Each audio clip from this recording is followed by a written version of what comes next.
नमस्कार, आप देख रहे हैं सुप्रभात न्यूज एमपी और मैं हूं आपके साथ महक कपूर। आइए नजर डालते हैं 25 फटाफट बड़ी खबरों की ओर। इससे पहले न्यूज को कहां से देख रहे हैं आप हमें कमेंट करके जरूर बताएं। एमपी में न्यू ईयर पर तेज साउंड को लेकर सख्त प्रशासन, फ्लाइंग स्क्वाड गठित। तेज साउंड को लेकर सरकार के एक्शन के बाद से ही प्रशासन अलर्ट पर है। राजधानी भोपाल में डीजे संचालकों द्वारा परमिशन के लिए आवेदन कर रहे हैं। इधर भोपाल में 462 धार्मिक स्थलों से 365 को लाउडस्पीकर लगाने की अनुमति है, जबकि 126 जगहों से भी लाउडस्पीकर उतारे गए। इधर प्रशासन ने भी तेज साउंड को लेकर फ्लाइंग स्क्वाड टीम गठित करने के लिए हेल्पलाइन नंबर जारी कर दिए। बता दें, डॉक्टर मुख्यमंत्री यादव के निर्देश के बाद प्रदेश भर में प्रशासन द्वारा अभियान चलाया जा रहा है। जनवरी से पहले नई वेदर सिस्टम से बदलेगा मौसम, बादलों की आवाजाही। मध्य प्रदेश में दिसंबर की विदाई और नए साल का आगमन बारिश के साथ हो सकता है। 29-30 को सक्रिय होने वाले पश्चिमी विक्षोभ से प्रदेश का मौसम एक बार फिर बदलने की उम्मीद है। इस दौरान 30-31 दिसंबर से रुक रुक कर बारिश का सिलसिला शुरू हो सकता है, जो 2 जनवरी तक जारी रहने का अनुमान है। फिलहाल 28-29 दिसंबर तक मौसम शुष्क और साफ बना रहेगा। जनवरी से तापमान में गिरावट के साथ कड़ाके की ठंड का असर देखने को मिलेगा। हाई रिस्क गर्भवती महिलाओं के लिए वरदान, प्रधानमंत्री सुरक्षित मातृत्व अभियान। गर्भवती महिलाओं की जांच के लिए प्रत्येक माह 9 और 25 तारीख को एक्सीडेंट प्रधानमंत्री सुरक्षित मातृत्व अभियान का आयोजन किया जा रहा है। अभियान में गर्भावस्था की दूसरी एवं तीसरी तिमाही की महिलाओं की जांच कराई। हाई रिस्क गर्भवती महिलाओं को चिन्हित किया जा रहा है। 25 दिसंबर को शासकीय अवकाश होने के कारण 26 दिसंबर को पीएमएसएस से शिविर आयोजित किया गया। अभियान के तहत जिले के 68 स्वास्थ्य संस्थाओं में स्वास्थ्य परामर्श एवं जांच शिविरों का आयोजन किया जा रहा है। मध्य प्रदेश के सिंगरौली में भूकंप का झटका। मध्य प्रदेश के सिंगरौली में मंगलवार दोपहर में लोगों को झटके महसूस हुए। बाद में मौसम विभाग ने इनको भूकंप के झटकों की पुष्टि की। भूकंप के झटकों की तीव्रता रिक्टर स्केल पर 3.3 मापी गई। भूकंप के झटकों में किसी प्रकार के जनधन की नुकसान की खबर नहीं मिली। हालांकि भूकंप के झटके लगने के बाद लोग भयभीत हो गए। मौसम विभाग द्वारा भूकंप को लेकर सतत जारी रखी गई। मध्य प्रदेश के मौसम केंद्र के विशेषज्ञ डॉक्टर वेद प्रकाश सिंह ने बताया कि मंगलवार दोपहर 2:50 पर सिंगरौली में 3.3 तीव्रता का भूकंप दर्ज किया गया। राला मंडल का दौरा करेंगे भोपाल के अधिकारी, मिल सकती है पर्यटकों को नई सौगातें। मध्य प्रदेश के इंदौर शहर के राला मंडल में इन दोनों सबसे ज्यादा पर्यटक घूमने आ रहे हैं और इन्हें पसंद कर रहे हैं। राला मंडल पर्यटकों की पहली पसंद बन गया है। इससे वन विभाग द्वारा लगातार सहेजा जा रहा है। वहीं पर्यटकों की सुविधा को देखते हुए नई नई सौगातें भी वन विभाग द्वारा दी जा रही हैं। अभी हाल ही में जानकारी सामने आई है कि भोपाल के अधिकारी राला मंडल का दौरा करने आ रहे हैं। कहा जा रहा है कि पर्यटकों को नई सुविधाएं और सौगातें भी दी जा सकती है। साथ ही बच्चों के लिए मनोरंजन पार्क के साथ ही तितली पार्क बनाने का भी प्रस्ताव रखा गया। प्रदेश का पहला सबसे लंबा 60 किलोमीटर का होगा बाईपास सर्विस शुरू।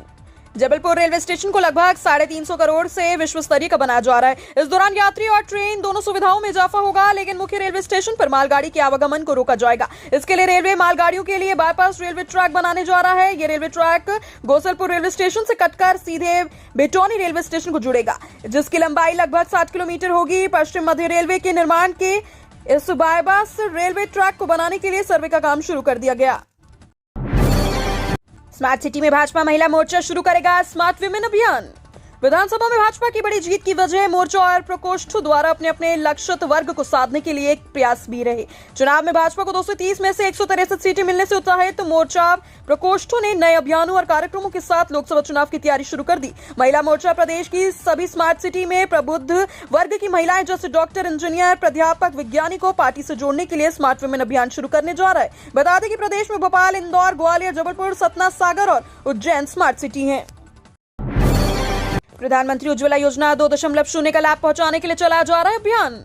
प्रधानमंत्री उज्ज्वला योजना 2.0 के तहत निर्धन परिवारों को लाभ देने के लिए विशेष अभियान चलाया जा रहा है। इस योजना के तहत निःशुल्क गैस कनेक्शन प्रदान करने के लिए जिले के प्रत्येक ग्राम पंचायत एवं नगरीय निकायों में आवेदन फॉर्म जमा किए जा रहे हैं। निःशुल्क गैस कनेक्शन प्राप्त करने के लिए आवेदिका को निर्धारित मापदंड अनुसार आवेदन करना होगा। हितग्राही PMUY योजना अंतर्गत गैस कनेक्शन प्राप्त करने के लिए नजदीकी ग्राम पंचायत एवं नगरीय निकाय तथा गैस एजेंसी पर आवेदन फॉर्म में वांछित दस्तावेज जमा कर ऑयल कंपनी में OMC पोर्टल पर कनेक्शन स्वीकृत उपरांत प्राप्त कर सकते हैं। भोपाल मंडल में पहली बार TT विश्राम गृह में हाउसकीपिंग और रियायती भोजन की सुविधा होगी शुरू।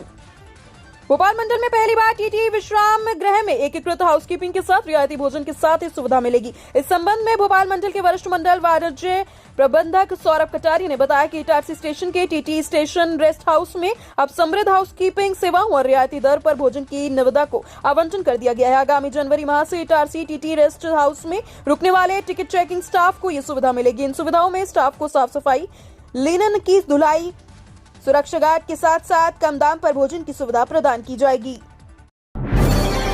मध्य प्रदेश में 6 कोरोना केस सामने आए, सरकार ने मास्क पहनने की दी सलाह। मध्य प्रदेश में कोरोना मरीजों की संख्या लगातार बढ़ती जा रही है। राजधानी भोपाल में अब तक 4 मरीज सामने आ चुके हैं, जबकि इंदौर और जबलपुर में भी पॉजिटिव मरीज सामने आ रहे हैं। कोरोना पॉजिटिव मरीज के मामले सामने आने के बाद अब स्वास्थ्य विभाग ने गाइडलाइन जारी करते हुए लोगों से मास्क पहनने और हाथ न मिलाने की सलाह दी। मध्य प्रदेश में कोरोना पॉजिटिव मरीज की संख्या में धीरे धीरे बढ़ोतरी हो रही है। मध्य प्रदेश की राजधानी भोपाल में अभी तक 4 मरीज सामने आ चुके हैं। सीएम डॉक्टर मोहन यादव के निर्देश, वीआईपी दौरे से जनता को परेशानी नहीं होनी चाहिए।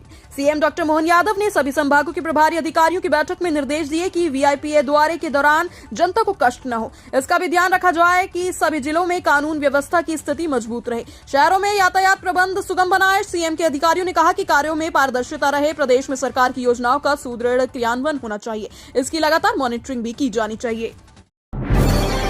मोहन यादव मंत्रिमंडल में 5 महिलाओं को मंत्री पद, कैबिनेट में आधी आबादी की हिस्सेदारी 16%। मध्य प्रदेश की मोहन यादव की सरकार में 5 महिलाओं को मंत्री पद दिया गया। कैबिनेट में महिलाओं की हिस्सेदारी 16% रही। सत्ता में वापसी में लाडली बहना का सबसे बड़ा योगदान रहा। इस बारे में चुनाव में बीजेपी की ओर से 21 महिला विधायक चुनकर विधानसभा पहुंची हैं। ये बताते चले कि इस नई सरकार में सीएम डॉक्टर मोहन यादव सहित 31 मंत्री हैं। इसमें 5 महिलाओं को मंत्री बनाया गया। इनमें से 2 कैबिनेट, 1 स्वतंत्र प्रभार और 2 राज्य मंत्री बनाया गया। पूरी कैबिनेट में महिलाओं की हिस्सेदारी 16% रही। मध्य प्रदेश में कांग्रेस कार्यकारिणी भंग, नई कार्यकारिणी को लेकर जीतू पटवारी ने बताया पूरा प्लान। मध्य प्रदेश में कांग्रेस कार्यकारिणी भंग कर दी गई। नवागत प्रदेश प्रभारी कुंवर जितेंद्र भवर सिंह द्वारा प्रदेश की कार्यकारिणी भंग की गई। अब नए सिरे से कार्यकारिणी का गठन होगा। सप्ताह भर पहले ही पूर्व सीएम कमलनाथ को प्रदेश कांग्रेस अध्यक्ष के पद से हटाकर जीतू पटवारी को पीसीसी चीफ बनाया गया, जबकि मंगलवार को सप्ताह भर बाद प्रदेश कार्यकारिणी की भंग कर दी गई। हालांकि प्रदेश अध्यक्ष जीतू पटवारी का कहना है कि आगामी आदेश तक जिलाध्यक्ष पूर्व की तरह काम करते रहेंगे। लक्ष्मीबाई नगर से बरलाई के बीच अंतिम दौर में पहुंचा दोहरीकरण का कार्य। इंदौर देवास उज्जैन रेलखंड दोहरीकरण के लिए रेलवे द्वारा ब्लॉक लिया गया। इसमें बरलाई से लक्ष्मीबाई नगर रेलवे स्टेशन के बीच 27 किलोमीटर हिस्से में दोहरीकरण का कार्य अंतिम चरण में पहुंच चुका है। 28 दिसंबर को कमिश्नर रेलवे सेफ्टी द्वारा दोहरीकरण रूट का निरीक्षण का कार्यक्रम होगा। इससे पहले रविवार को दोहरीकरण ट्रैक का परीक्षण इलेक्ट्रिक इंजन से किया जाएगा। दोहरीकरण से बचे हुए कार्य को पूरा करने के लिए कवायद की जा रही है। लक्ष्मीबाई नगर से बरलाई के बीच दोहरीकरण कार्य का अंतिम चरण चल रहा है। दोहरीकरण कार्य के लिए पश्चिम रेलवे रतलाम मंडल द्वारा ब्लॉक लिया गया। मध्य प्रदेश के मालवा में पहली बार होगी राजमा की पैदावार। मालवा के किसान ने नवाचार कर काली मिट्टी में राजमा की खेती करने की शुरुआत कर दी है। जिले में पहली बार राजमा की बोवनी की गई है। इसका उत्पादन 7 से 8 क्विंटल बीघा की बताया जा रहा है कि बाजार भाव 10 से 12 हजार रुपए क्विंटल है। राजमा चीन व ब्राजील की मुख्य फसल मानी जाती है। भारत में भी आपूर्ति इन्हीं देशों से होती है। जिले के किसानों के लिए खेती का एक और रास्ता खुलने जा रहा है। उज्जैन में बाड़कुमेद के किसान रामेश्वर पाटीदार ने दलहन प्रजाति की फसल राजमा की बोवनी कर नया प्रयोग किया। 163 विधायकों को संगठनात्मक परीक्षण देगा भाजपा। मंत्रिमंडल सहित 163 विधायकों को भाजपा संगठनात्मक प्रशिक्षण देगी। इसके लिए जल्द ही प्रदेश भाजपा कार्यालय में प्रशिक्षण कार्यक्रम आयोजित किया जाएगा। प्रदेश भाजपा अध्यक्ष विष्णुदत्त शर्मा ने स्पष्ट कर दिया है कि चाहे वे मुख्यमंत्री हो या मंत्री हो, विधायक सब पार्टी में कार्यकर्ता हैं और पार्टी की विचारधारा के अनुरूप ही वे कार्य करेंगे। इसके लिए भाजपा विधायक दल को प्रशिक्षण दिया जाएगा। यह प्रशिक्षण लोकसभा चुनाव की दृष्टि से भी महत्वपूर्ण माना जा रहा है। प्रशिक्षण में प्रधानमंत्री नरेंद्र मोदी का विजन और अमित शाह की रणनीति के तहत प्रदेश में कार्य योजना बनाकर कार्य करने की बारीकियां बताई जाएंगी। जबलपुर में जिला शिक्षा अधिकारी पर कार्यवाही, वित्तीय अधिकार पर लगाए गए रोक। लगातार कोच की अवमानना करने के चलते स्कूल शिक्षा विभाग ने जबलपुर जिला शिक्षा अधिकारी के वित्तीय अधिकारियों पर रोक लगाते हुए उनके खिलाफ कार्यवाही की। इधर जिला शिक्षा अधिकारी के खिलाफ कार्यवाही होने के चलते अब शिक्षकों और स्टाफ का वेतन अटक गया है, जिसको लेकर शिक्षा विभाग के कर्मचारी और अधिकारी परेशान हो रहे हैं। जानकारी के मुताबिक जिला शिक्षा अधिकारी घनश्याम सोनी लगातार न्यायालय में अवमानना कर रहे थे। इसको लेकर आयुक्त लोक शिक्षण संचालनालय पर संचालक कोष एवं लेखा ने जिला शिक्षा अधिकारी के खिलाफ कार्यवाही करते हुए उनके वित्तीय अधिकार पर रोक लगा दी। मांग के अभाव में तुअर के भाव फिर टूटे, सरकारी खरीद पर टिका भविष्य।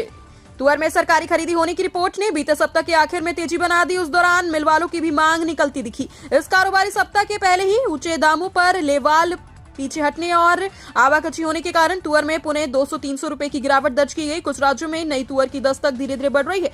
ऐसे में बाजार ज्यादा उछलने की उम्मीद कम है। इधर कुछ व्यापारियों का कहना है कि सरकार द्वारा बाजार भाव पर 10 लाख टन तुअर खरीद योजना से आगे ज्यादा मंदी नजर नहीं आ रही। एजेंसी तय होने में लगा 1 साल, जलूद सोलर प्लांट तैयार करने में लगेंगे 2 साल। जलूद में स्थापित होने वाले सोलर प्लांट का लाभ फिलहाल नगर निगम को नहीं मिल सकेगा। इसके लिए निगम को कम से कम 2 वर्ष इंतजार करना पड़ेगा। सोमवार को प्रधानमंत्री नरेंद्र मोदी ने सोलर प्लांट का शिलान्यास किया। इसके बाद अब निजी एजेंसी इसे स्थापित करने का काम शुरू करेगी। काम पूरा होने में कम से कम 2 वर्ष लगेंगे, यानी ग्रीन ब्रांड जारी करने में 3 वर्ष बाद ही नगर निगम ग्रीन ब्रांड जारी करने का उद्देश्य हासिल कर सकेगा। इसी सप्ताह से जमा होने लगेंगे फॉर्म। मजदूरों पर भारी पड़ेगा 1 माह का इंतजार। हुकुमचंद मिल के मजदूरों को दी जाने वाली मुआवजे की रकम परिसमापक के खाते में पहुंच चुकी है। इस रकम को मजदूरों के खाते में पहुंचने में 15 दिन से 1 माह का समय लगेगा। मजदूर नेताओं का कहना है कि वे इसी सप्ताह से हुकुमचंद मिल परिसर में शिविर लगाकर मजदूरों के फॉर्म लेना शुरू कर देंगे। अच्छी बात यह है कि इस बार मजदूरों को खाते के सत्यापन के लिए कोई रकम नहीं देनी होगी। इंदौर में 14 जनवरी को होगा भारत और अफगानिस्तान मैच। इंदौर में नए साल का स्वागत अंतर्राष्ट्रीय T20 क्रिकेट मैच से करेगा। इंदौर के होलकर स्टेडियम में 14 जनवरी को भारत और अफगानिस्तान के बीच 3 T20 मैचों की सीरीज का दूसरा मुकाबला खेला जाएगा। मैच के लिए मध्य प्रदेश क्रिकेट संगठन ने विद्यार्थी छूट के टिकट को घोषणा दी है। ये टिकट आज 27 दिसंबर सुबह 6 बजे से कोटा खत्म होने तक या 29 दिसंबर सुबह 6 बजे तक उपलब्ध होंगे। नॉन सीईटी वाले 10 यूजी कोर्स होंगे अलग। प्रवेश समिति की जनवरी में बैठक।